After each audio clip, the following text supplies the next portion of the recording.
lesions. In direct contrast, smooth pursuit requires sophisticated cortical integration from the parietal and occipital lobes to continuously calculate the velocity of a moving object and match the eye's rotation accordingly. Notice how Vergence differs fundamentally by employing disconjugate movement, where the eyes pivot in opposite directions to adjust for changes in depth and maintain binocular fusion. The vestibulo-ocular reflex completes this set by utilizing immediate vestibular feedback to counter-rotate the eyes during head displacement, effectively serving as an internal gyroscopic stabilizer for the visual field. Which of these systems do you suspect would fail first if the communication pathway between the inner ear and the brainstem were compromised? The cortical initiation of oculomotor command begins with the frontal eye fields triggering voluntary saccades, whereas the parietal and occipital regions sustain the continuous feedback required for smooth pursuit. Transitioning to the brainstem, we observe a functional split where the paramedian pontine reticular formation, or PPRF, orchestrates horizontal gaze, while the rostral interstitial nucleus, or riMLF, governs vertical ocular displacement.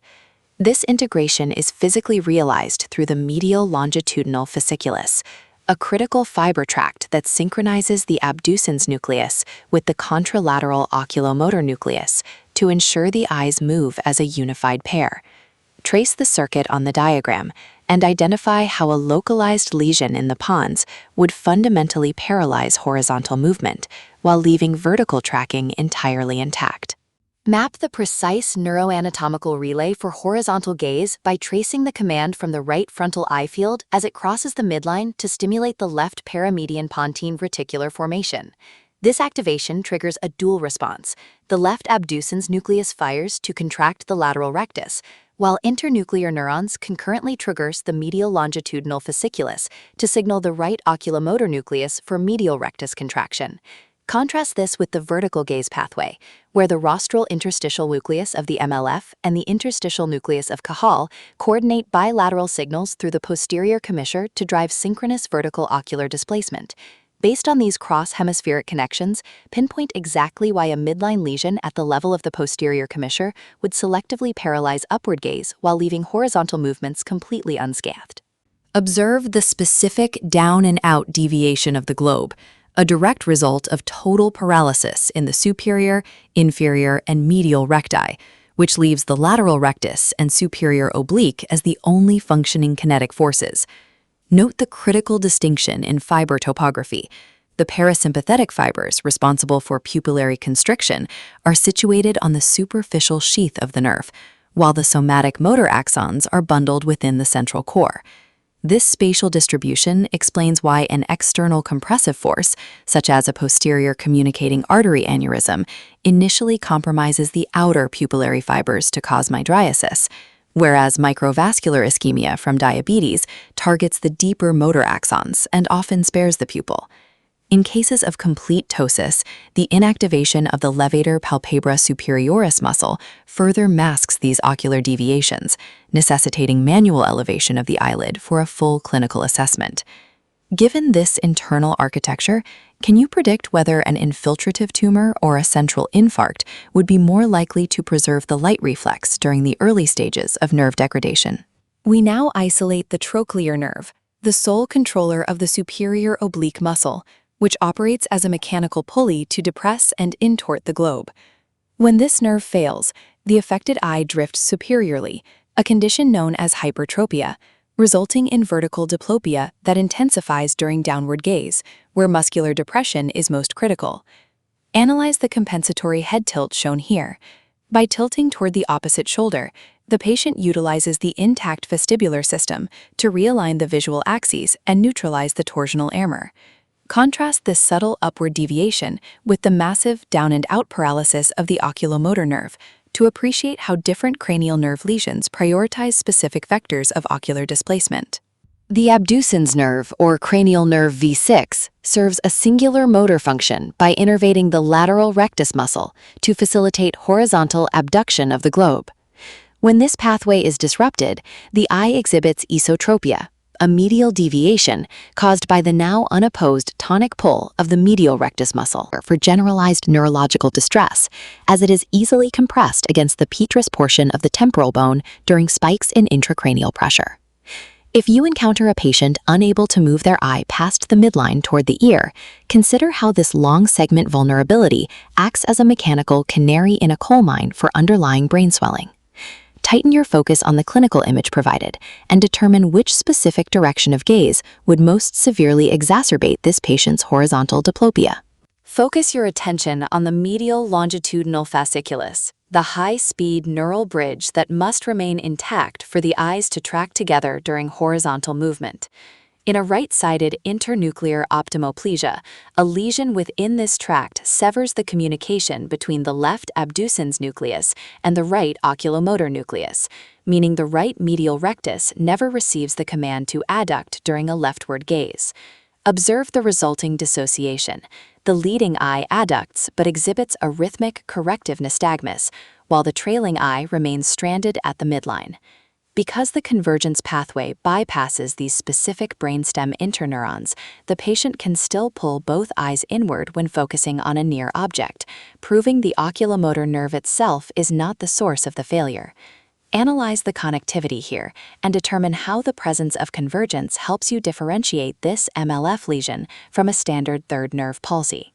Nystagmus is defined as a rhythmic, biphasic oscillation of the eyes, where a slow drift away from the visual target is followed by a rapid, corrective flick back to center.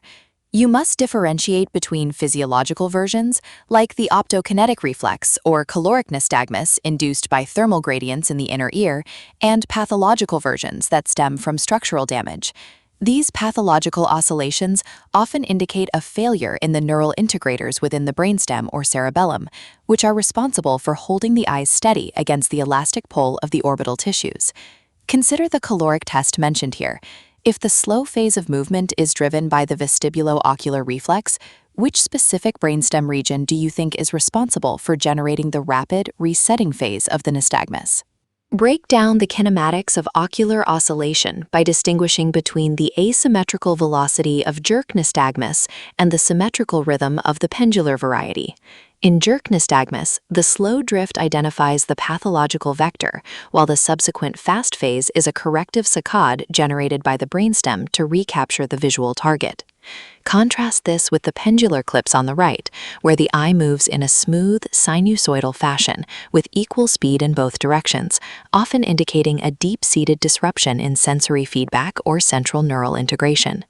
When you evaluate the onset, prioritize identifying acquired cases, as these late-developing shifts in ocular stability frequently signal an acute neurological or vestibular crisis. Does the lack of a fast-phase reset and pendular movement change how you would localize a lesion compared to the sawtooth pattern of a jerk response? We must now categorize nystagmus by its directional vector, horizontal, vertical, or torsional, as each plane of movement maps to specific oculomotor pathways. Observe how Examine the tripartite etiology of nystagmus, where neurological insults like demyelination and multiple sclerosis, or ischemic strokes, disrupt the brainstem's inhibitory control over ocular drift. Beyond these central lesions, peripheral vestibular dysfunction creates a sensory-motor mismatch, forcing the patient to adopt a compensatory head tilt to shift their gaze into a null zone where the oscillation is minimized. The diagnostic protocol necessitates a rigorous neurological examination, coupled with high-resolution neuroimaging, to differentiate between metabolic disturbances and structural damage. If a patient presents with sudden dizziness and oscillopsia, the sensation that the environment is perpetually unstable, which specific imaging findings would confirm a central rather than a peripheral origin? To accurately document jerk nystagmus, remember that the clinical direction is defined by the high-velocity saccadic fast phase, even though the slow drift represents the actual underlying pathology. Any onset of acquired nystagmus demands immediate investigation because it signifies a fresh breakdown in the pathways connecting the vestibular system to the brainstem or cerebellum. Analyze the patient's head tilts, shown here. This is a biological tactic to move the eyes into a null point, where the intensity of the oscillation is mechanically dampened to maximize visual acuity. If you find a fast phase beating to the right, how does that help you determine whether the primary inhibitory failure is in the left or right side of the brainstem? We move beyond rhythmic nystagmus to examine saccadic intrusions, which are distinguished by the total absence of a slow phase drift and the presence of abnormal, high-velocity ocular jumps. Analyze the chaotic, multiplanar dancing eyes of opsoclonus, where rapid saccades fire unpredictably in horizontal, vertical, and torsional directions due to a profound loss of cerebellar inhibition. Contrast this with the localized monocular torsional twitching seen in superior oblique myokymia, or the rhythmic interruption of square wave jerks, where the fovea is displaced by a saccade, dwells briefly, and is then returned to the target by a second saccade. Because these movements consist entirely of fast phase pulses, they signify a primary failure in the saccadic burst neurons of the brainstem rather than a vestibular or integrator defect. Given that square wave jerks involve a distinct hold period before returning to center, what does this tell you about the functional state of the neural integrator compared to the frantic, continuous firing seen in opsoclonus? Horner syndrome represents a structural or functional interruption of the oculosympathetic pathway, manifesting as the classic clinical triad of miosis, mild ptosis, and anhidrosis. The ptosis is notably subtle because it involves the loss of sympathetic tone to Mueller's superior tarsal muscle rather than the primary levator palpebrae. Because the sympathetic fibers fail to stimulate the pupillary dilator, the iris sphincter remains unopposed, causing the pupil to remain constricted even in dim light. Examine the anatomical diagrams to see how a pancreas tumor at the lung apex or a carotid artery dissection can physically compress or sever these ascending fibers as they travel toward the orbit. If you observe meiosis and ptosis, but facial sweating remains intact, which specific segment of the three-neuron sympathetic chain has been spared? Focus on the pupillary findings in third nerve palsy, specifically where the inactivation of the constrictor pupillae muscle results in a fixed, dilated pupil, known as mydriasis.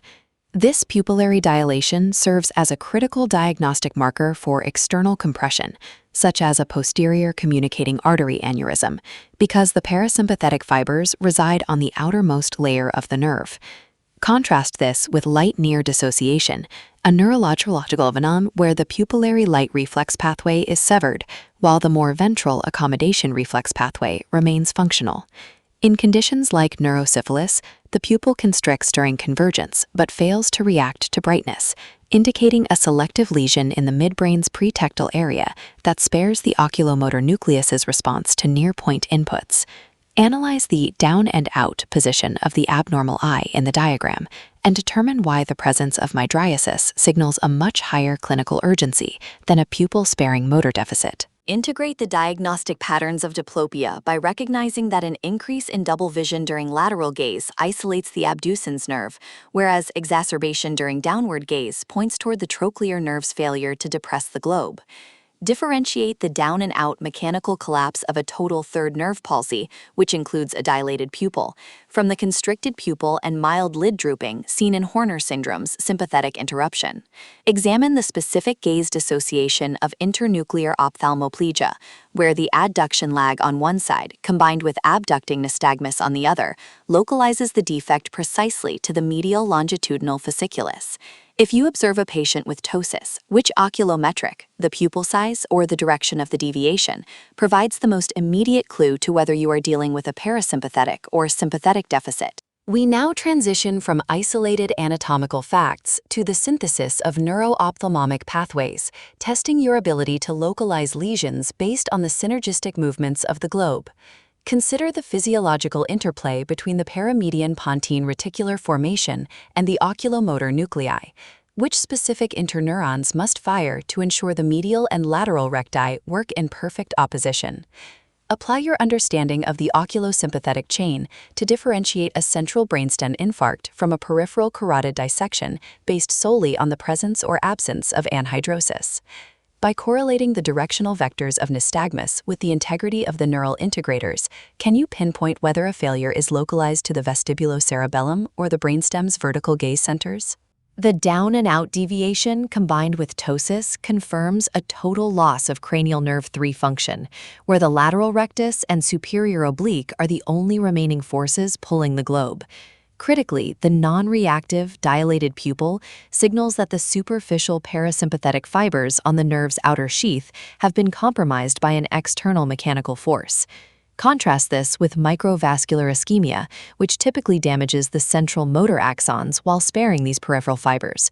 Here, the sudden onset and pupillary involvement point directly to urgent compression from a posterior communicating artery aneurysm.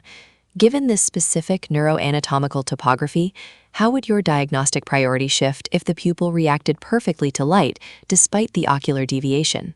Analyze the clinical presentation of this 28-year-old patient, where a rightward gaze attempt results in a stagnant left eye and nystagmus in the abducting right eye. This dissociation between the eyes during horizontal tracking immediately localizes the pathology to the medial longitudinal fasciculus, as the high-speed bridge between the abducens and oculomotor nuclei is severed.